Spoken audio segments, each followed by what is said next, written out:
Welcome to Commercial Real Estate Now in partnership with CBRE Econometric Advisors and my co-host Dan Diebel. I'm Carly Iacono. Dan, how are you today? Good to see you. Hi, Carly. Great to see you too. I am doing fantastic today.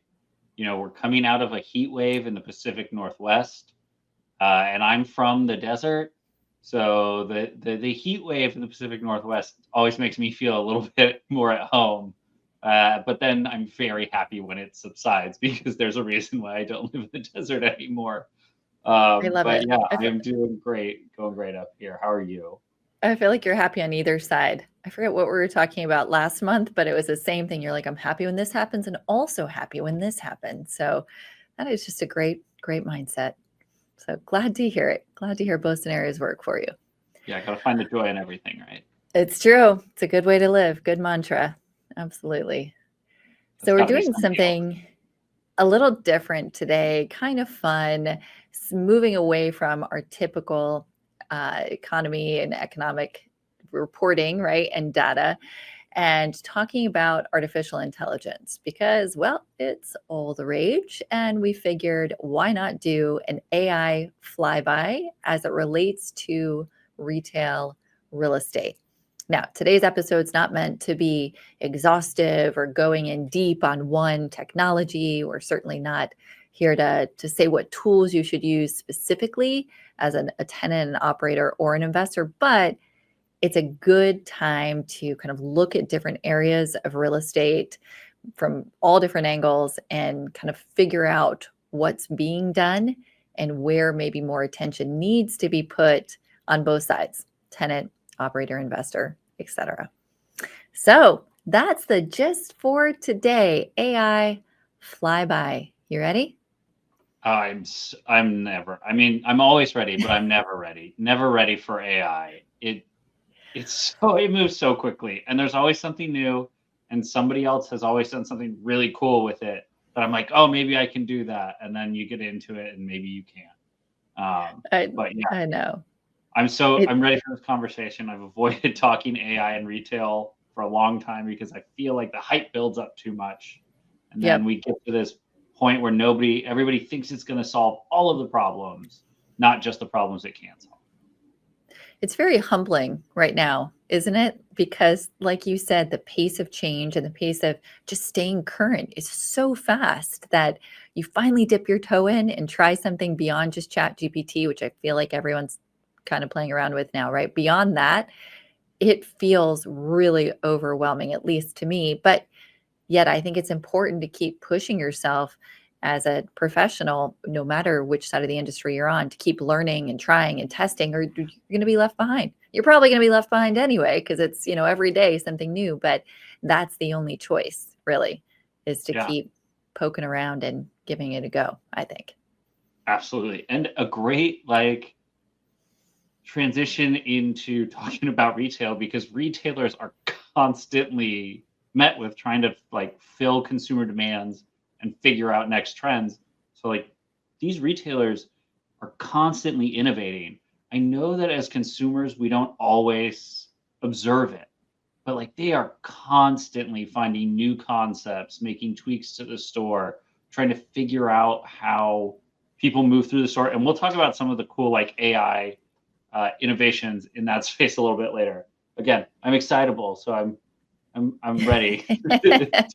Let's do it. So why don't we start with retail operations? And there was I think it was Shopify put out a report that you shared with me, which was really interesting. Just came out, I think, a few weeks ago, not even maybe.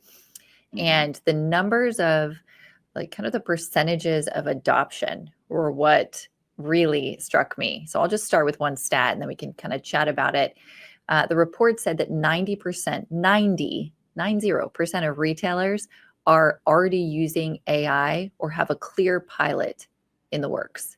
So it's already in their workflow or they've got a pilot testing it in a meaningful way. So, I mean, that's basically everybody, 90%. Um, Yeah.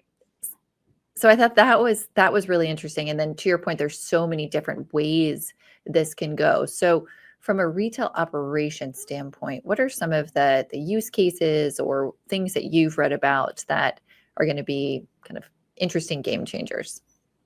Yeah. So in terms of operations, as an economist, my first thought goes to like inventory, the costs associated with inventory, the costs associated with all of those back of house functions, and how good AI is at coding and creating models. So a lot of the demand forecasting, we're probably going to see improvements in due to AI. I know a lot of people in this space that are actually, you know, participating in this and using it. Now, one of the features of AI for, I assume people have uh, been using it relatively, a relative amount, let's say 90%, about as many as retailers probably use AI. Uh, it does not reason. So it can provide you with statistics and outcomes. But as we know, statistics and outcomes can be changed and manipulated and misleading. So, in terms of the operations, you've got a bunch of ways to do it. And we can talk more about those specific ways a little bit later. So another interesting point, kind of along the lines of what you were saying from the Shopify report, was the amount of cost reduction that retailers have seen when they implement AI. And the same report said 94% are using AI for cost reduction with success. So it's kind of like bridging the two things you said. You take the data, you take all the numbers and the reports, but then you have to interpret that and figure out what to do with it. But if there's a way to manage your inventory more effectively, more efficiently, or your cost of goods sold, right, raw materials, or maybe the sourcing changes, that's a huge win for retailers. And we haven't even gotten to the other side of the equation, right, the consumer, but just managing your base product, making sure you don't have too much, making sure you're buying at the right times and from the right places, using AI for all those inputs, I think is a home run for retailers and something that they're obviously already implementing with success. So I think that's a pretty clear one. Some of the bigger sort of interpretive, what do we do with all of this data for our business model, I think gets a little bit trickier. But the operations to me is a pretty clear cut one when it comes to cost and profit. Would you agree? Yeah, absolutely. I think it's right out there. I think that is accessible to most of these companies, and that's why you're seeing movement in there, and they're finding success, and they're finding success relatively quickly with these AI. You don't even need some of the wrappers for these AI tools. Like you can literally ask ChatGPT to build you a model to optimize your supply chain. Now, it's not going to do the job that somebody with 10 years of experience modeling will do, but it will give you a jumping off point, some comparison, and then you can bring that new model or those insights to somebody who has insight and has worked in the field and knows the nuances that the knowledge base that ChatGPT has scoured and is predicting some probability off of misses, right? It only knows what it knows, and then it essentially probabilistically puts together a sentence to answer your question. Right. That's the very, very high level of large language models and kind of Right how now. they work. Maybe What? not next week, but right now. Yeah. Yes. Yeah, right now. Yeah, next week Right will be today. something Exactly. Today, next week is different. And entirely I think different. from the investor perspective, because I'm always trying to tie this back, what does this mean for our clients? What does this mean for investors in general? Anytime a tenant is healthier in their operations, clearer on their expenses, or can predict their income stream for the future, which of course is very difficult, that means you have a more stable tenant, right? I tend to think that more transparency into the business helps everybody. It helps the company plan better, it reduces expenses. Hopefully they have stronger rent coverage ratios, things like that. And then the investor knows that they have a stable, strong long-term tenant because there's clarity in the business operations and improving cost-cutting measures. So I think there's benefits from both sides to the operator and the tenant continuing to improve operations by implementing AI. You agree? Speechless. That was great. I mean, it touches all of those things. Those are very quick, easy improvements. I agree with everything you said. You know, most of EA's clients are investors. So, you know, they're who I service. So I also am constantly thinking about the investor. And you approached from kind of the bottom, right? The costs and the sourcing and all those things. And I approach down from the top because my ultimate goal is to think about the risk. And when an investor is looking at investments, it's a risk reward payoff scenario, essentially. Is my payout going to be worth the risk that I'm taking? And what we haven't seen yet is the payout of retail change drastically.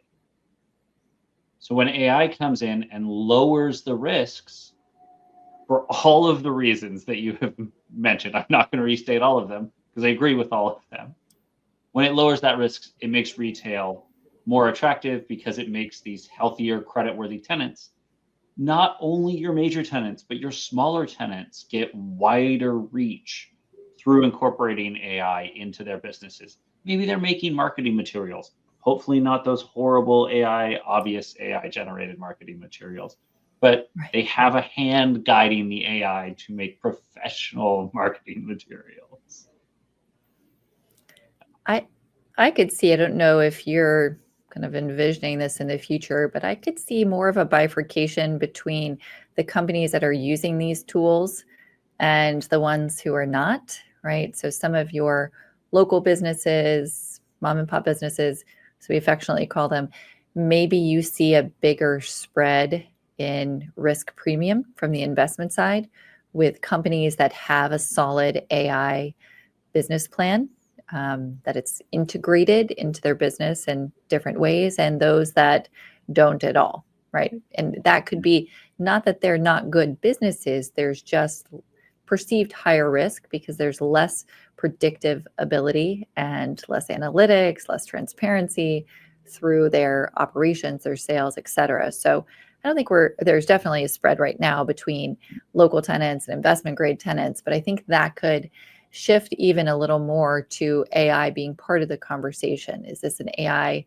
integrated business, no matter what, whether it's a pizza shop, which could certainly still use it, or it's something much more complex, or is it not, right? Do we have that element or not? I think we're going to see that become a factor in investors' evaluations down the line. Yeah, I totally agree with you. This is going to be a really quick podcast. I'm just going to keep agreeing with you. And we're going to get all the way through it. And we're done. This is the highlight of my day. The rest of the day, is all negotiations. So this is great. Thanks for this. Yeah. Oh, I love negotiations, but I should never be in charge of them.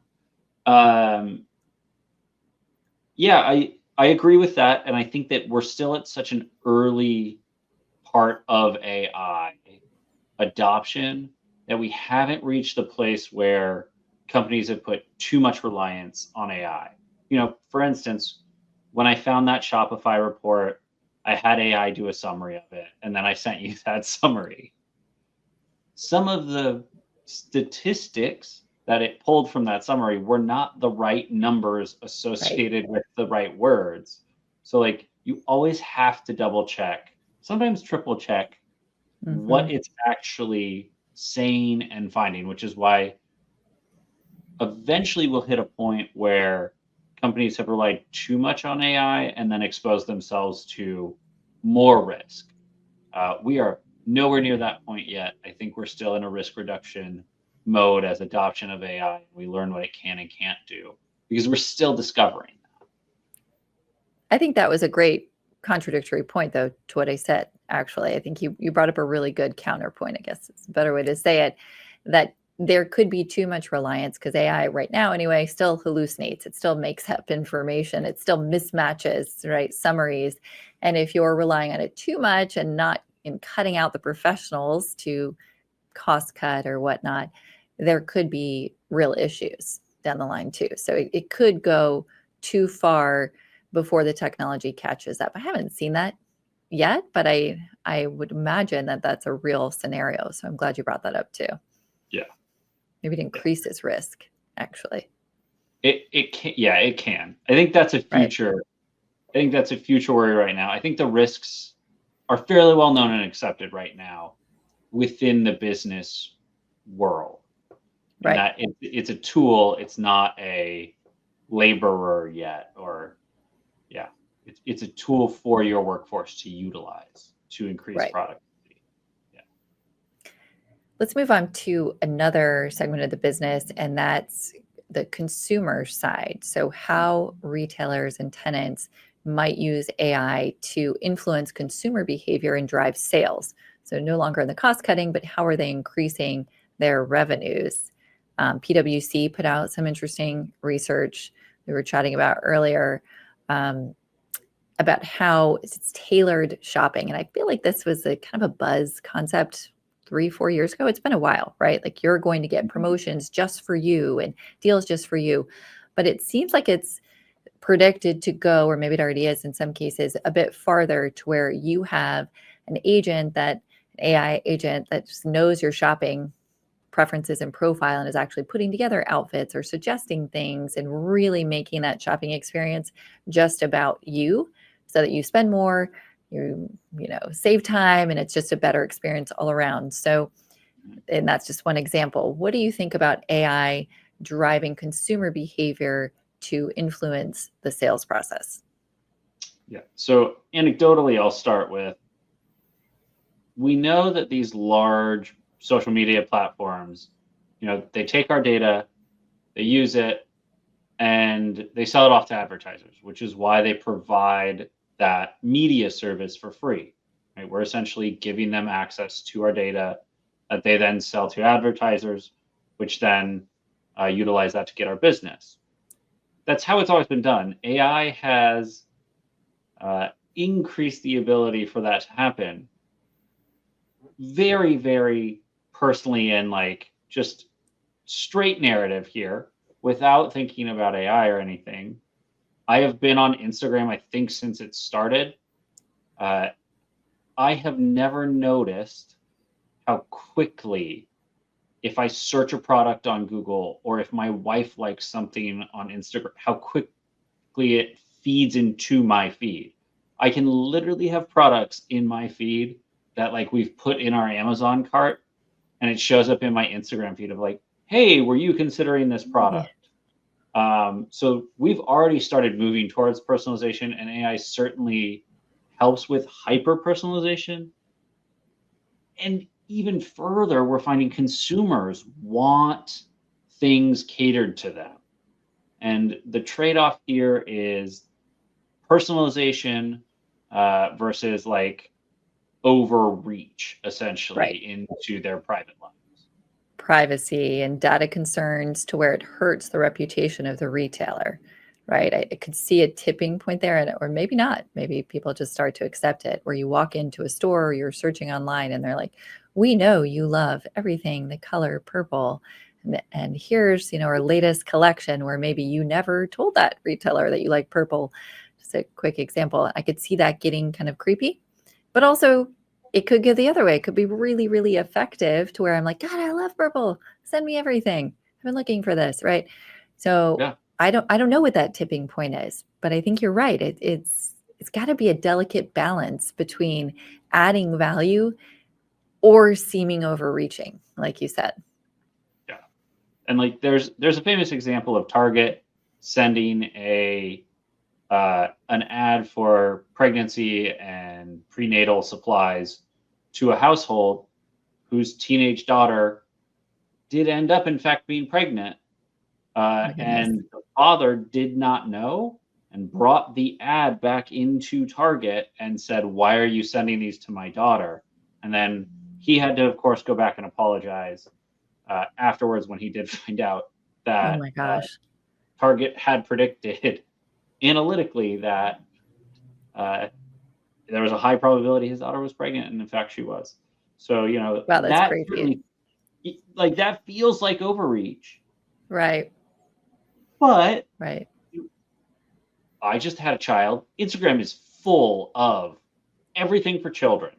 And I'm pretty sure they know the exact age of my child now too, just by like honing it down on what I watch and look at and consume. So yeah. I think that you could miss that discovery piece though, and I wonder if we get to a point where that's what consumers are craving, because Instagram's a perfect example. I think Instagram is a reflection of whatever you search for, whatever you tell it. My Instagram is all dog and cat memes and real estate memes. Like that is my world, right? And travel. And that's all. I'm like, wow, Instagram's great. This is all it is. You know, three things I love. Mhm. And then, like you just said, it's all, baby stuff and kid stuff. And so I don't necessarily think Instagram is a place of discovery. I think it's just a reflection of what you fed it. And Mhm. and I think this is much broader conversation than just Instagram, but I think we could get to a point where marketing it loses that discovery and the excitement. And maybe I like something new and just becomes this echo chamber of what we already have or who we already are. And that might get really boring. So there might be a backlash. I don't know. Maybe we're getting too philosophical here. But I think it can't just be a reflection of every product you've bought before and asking if you want more of that. Yeah. I agree. Again, very much in agreement on this. And yet we might be getting a little too philosophical because I'm happy to go down that route all day. I would love to be an armchair philosopher. Uh, but yeah, I agree. I think that finding that balance is difficult. Uh, and I hope that, some of these statistics that we have here, 41% of retailers are using AI for customer segmentation. I hope that they're using it for segmentation to keep in mind that they're trying to provide customers with what they want and need, not Right. to extract dollars from them. And most of the time, those two things work well together. Um, Right. so there's not a big issue there. But, almost half of retailers are already starting to look at their customer bases because they've built them up. The little shoppers cards, I think they started in the early 90s, right? The shopping club cards, not like Costco members clubs. Right. Where it Um, tracks what you've bought and then gives you coupons that match the type of stuff that you like. Is that what you yeah, mean? yeah, Yeah. exactly. Yeah, I think that started in the 90s. So like they could have up to 35 years of purchasing history on some people who got into those clubs initially, and now Right. they can set AI free on that data. It's all data you've allowed them to analyze, and now they can compare that to others. So, Right. yeah, and So I if we're I'm taking the privacy or the personal space element out of this, just from like an investor or business perspective, if you can show people more of what they like and what they want, the thought is they're then going to buy more from your store versus another, right? There's an efficiency element. There's you've already been kind of preconditioned that you know that these are products you likely will be interested in. So the chance of purchase is probably higher. And I think that's been reflected in some of the numbers we've seen in these reports, like double-digit sales growth when AI tailored email marketing, personalized email marketing is used, right? Swarovski, Victoria's Secret, there's some big names that have started using it that have shown real results. So from the investor standpoint, from the bottom line financial standpoint, I think it's going to lead to more sales until, or maybe unless it reaches this backlash point that it feels like too much. yeah, Maybe that never happens. Maybe people just start expecting, not even just being okay with it, but expecting the product assortment to be things that they already are interested in. ugh, We'll see. We'll see. yeah, Okay, let's yeah. go on to physical retail. So AI shaping store footprints. Now, we've seen smaller stores be kind of the trend for quite some time now, and with great results because the sales per square foot are higher, the stores are more efficient, costs are lower for the retailer, overall rents are higher for the landlord because they have more smaller tenants in most cases. So I don't think this is definitely I don't think this has been a negative over the last 4 or 5 years. You tell me if you think otherwise. But where does it go from here? Can we get even leaner, or do you think we might need more space because we're going to have a distribution element and everything's just going to be kind of the store footprint will be combined to meet all these different needs based on the AI analytics? Yeah. So that Shopify, that Shopify article from 2025 said that 44% of retailers use AI for predictive analytics to forecast demand. And I'm starting there because that plays into the types of spaces retailers are looking for.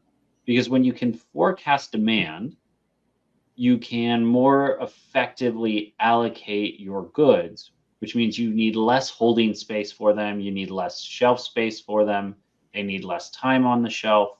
So you can get away with these smaller, more efficient spaces, and you can also serve the community better.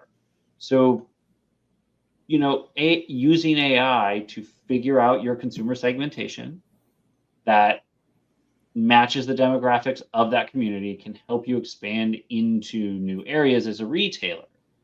For investors, these more targeted stores open up opportunities for increased rental growth because they're being more productive in a smaller space, and the retailer's paying less and the investor is making more. I know we've been over that before in talking about these smaller concept stores, but because we have AI to analyze consumers and how they move through the store and who you're servicing, you can get a better, smaller store.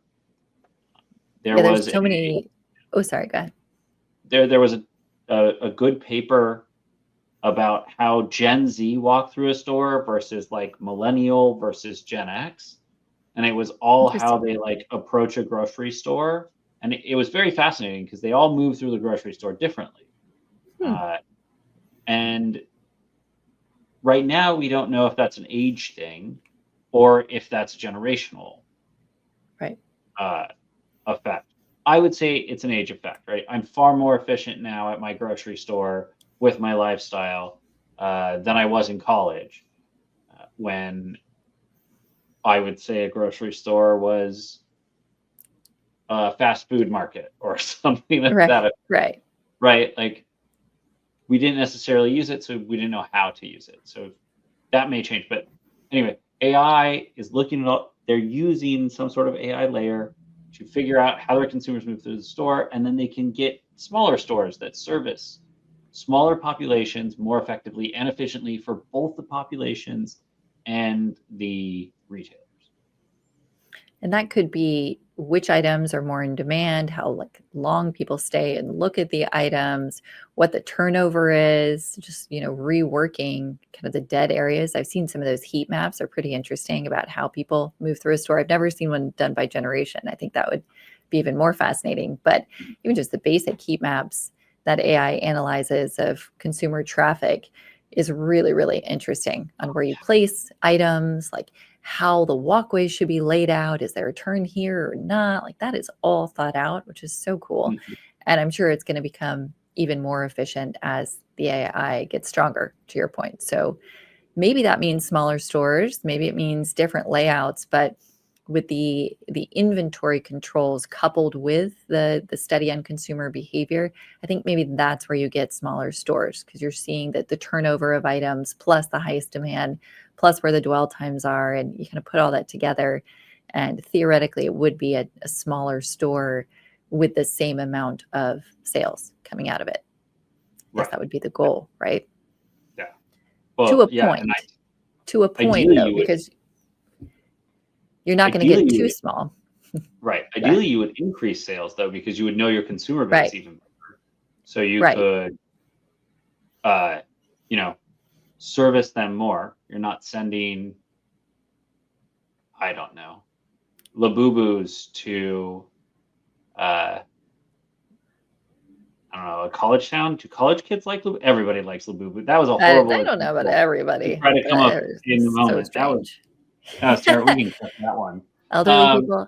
Grandparents, I don't know if they'd Right. like them. Right. No, because Okay. they're gonna buy them for their kids because they're gonna see them and be like, "Oh, this is Okay. They all would just right." scratch the Labubu example. Yeah. Yeah, They're just, I guess everyone needs them. I don't know. I'm holding out on that. yeah. We'll keep it general for that. Yeah, exactly. But yeah, you're providing the right products to your demographic at the right time, the right season, the right place in the store where they like to shop. Like it could get that granular, right? If Gen Z does not buy whatever item, it's not going to be in their flow of traffic if they shop the store differently. It would be put somewhere else where maybe, the older generations focus. So that could be really a cool conversation Yeah, for store it opens layouts. up Yeah, new demographic metrics and ways to measure, right. which is really cool. Rather than just being like, oh, an urban population likes smaller convenience stores, suburban populations like bigger stores. Well, Right. sure, okay, whatever. There's a lot of other things that go into that.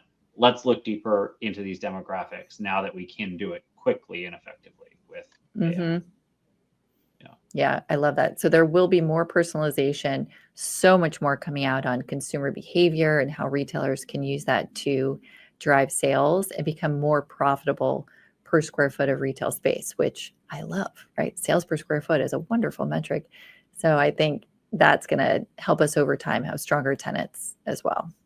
absolutely. Let's go back to supply chain for a minute because we touched on it but didn't spend too much time there. Do you think last mile distribution and the logistics, like how might AI influence the retailer from the supply chain side of things? Any ideas there? Yeah. So, I mean, you've got everything from efficiency gains to cost savings to selection of distribution centers. All of these things. All of these things have been done using large math equations and, of course, a little bit of, you know, know-how and knowledge. Right. But most of that's done with models that are coded. And AI is very good at coding.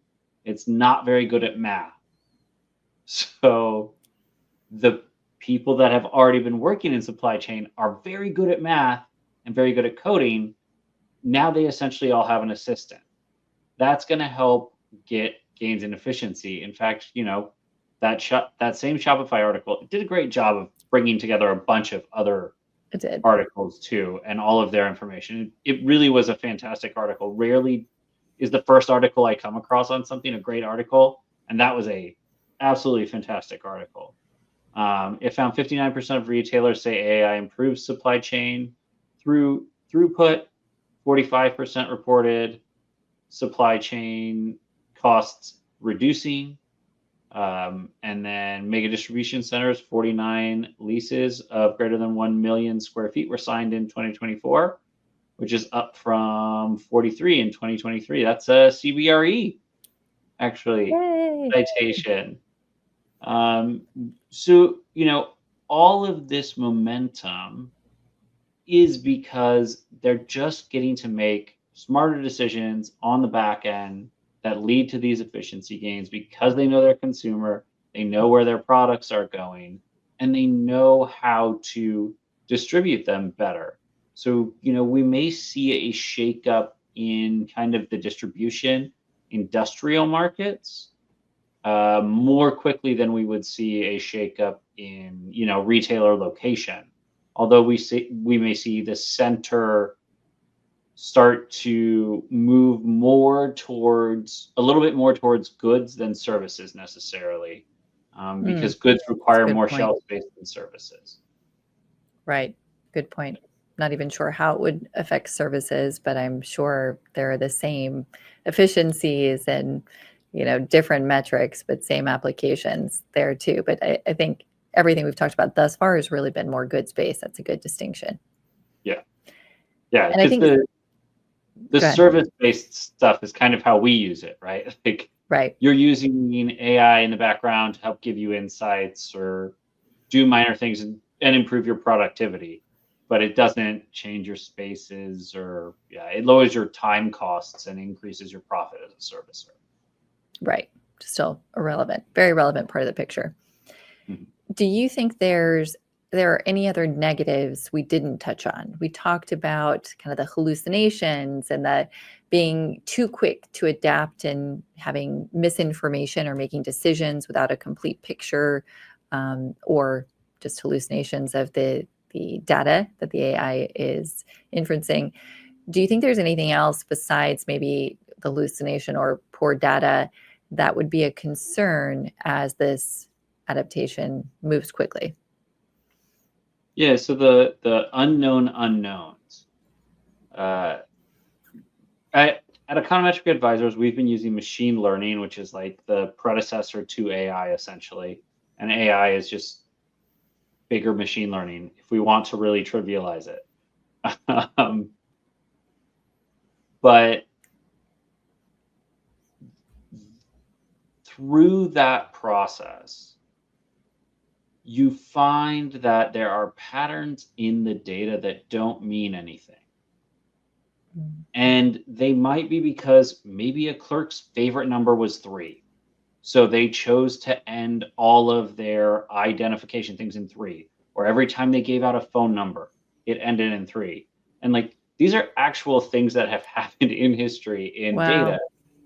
because when you're working a job that is Repetitive, perhaps. repetitive, those little things help you get through the day.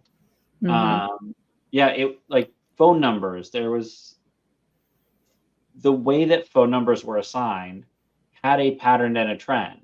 When they looked into the assignment of these phone numbers, they found that it was just one worker who had a pattern or a trend, and that you can't actually there's no insights to glean from that. Well, Right. AI may see that trend and then attempt to give you insights off of it. Um, Mm. so That's those so interesting. Yeah, those Right. unknown unknowns that AI can pick up, these trends that you will never see, and it may not even be able to tell you the trend either is the other thing. Like, it may not be able to say, "This Here's why group I think of" this. Yeah. Yeah, because it's a probability. It doesn't actually think anything, it's just that's the highest probability. So, Right. um I think that's the biggest risk because that will lead to misallocations based off of spurious data, essentially. All right, Right. but sorry, the data itself is not spurious. The data is all true and valid. Uh, Spurious trends that it's picking up and thinking that they're real trends. And how do you protect against that? Just have the human involvement, still keep the professionals there to manage the data and the outputs. It seems Hmm. like that would be the most important piece to prevent the false data. Not again, not false data. The how did you say it? The I guess insights that are not relevant. Right, the unintended trends in the data that it's finding, which Beautifully said. exist, but Right. do not mean anything. They have no actual value or insight. Right. I actually had not considered that until this call, but being that you are an economist, that makes complete sense that you would know the good and bad with data and how to interpret it. But that's a really interesting point. So we still need humans who are deep in the industry, whatever that industry is, to make sure that the outcome of the data is actually telling us something that's actually Yeah. relevant. Yes. Yes. It can't do that yet. Tricky, Maybe someday it will. tricky, tricky. Okay, interesting. But I think overall, what we wanted to show on this episode is, Mm. again, not a specific tool, but just that it was already touching every single side of retail real estate. We didn't even get into investors and how they're using AI to evaluate deals, right? The last side of this life cycle, I guess, of an investment, which which we should on a future episode. But I think the point is that it's coming from the consumer behavior and tailoring the product offerings to boost sales. It's coming from efficiencies with cost savings to make the bottom line look better and be more productive. It's coming into real estate site selection and industrial. Like there is, I don't think really anything that is not being touched by AI or tried with AI right now. I can't think of anything. And I think that's the message, that it's so all-encompassing, and there hopefully will be a lot of good that will come out of this for investors, because the tenants will be stronger, the deals will be more transparent, and we just have a lot more clarity about the businesses in which we're supporting by being a landlord. Mm-hmm. Absolutely. I agree with you. I agree. This is great. This might be my favorite episode ever. No, I'm just kidding. Is there anything else, kind of parting words, or I guess I'm going to leave you with a question, not even parting words. Sure. What do you think we should all be thinking about as we navigate this? Like, what questions should business owners or investors, retailers, like, what questions do you keep asking to learn more as this evolves? So, as a forecaster, an economist who puts out a forecast, produces a forecast, and actually puts numbers to predictions and trends in the market and how they affect things, I think that as we move down this AI road, retailers and investors alike need to remember that we have an economy because people need things. And AI does not understand that fundamental need for food or anything. It doesn't reason or feel. And those feelings and that reasoning is what enables retail to happen. Like, Right. it's the reason why we have retail as people. We don't want to get so far away from that. I think that's what I would kind of leave as my overarching thoughts as we move forward in AI. I think that was brilliant. I'm not going to touch it. I think it was great. That is a wonderful parting thought, and you said it perfectly. All right. This has been a great episode. I think we could do it every few months and have different information, but maybe we'll revisit this in 6 months or a year and see where we are then. But really good, interesting foundation. All right, to everyone listening, that was this episode of Commercial Real Estate Now with CBRE Econometric Advisors. We're so happy you tuned in, and we look forward to seeing you again very soon. Have a great day, everyone. Thanks so much, Dan. Thank you.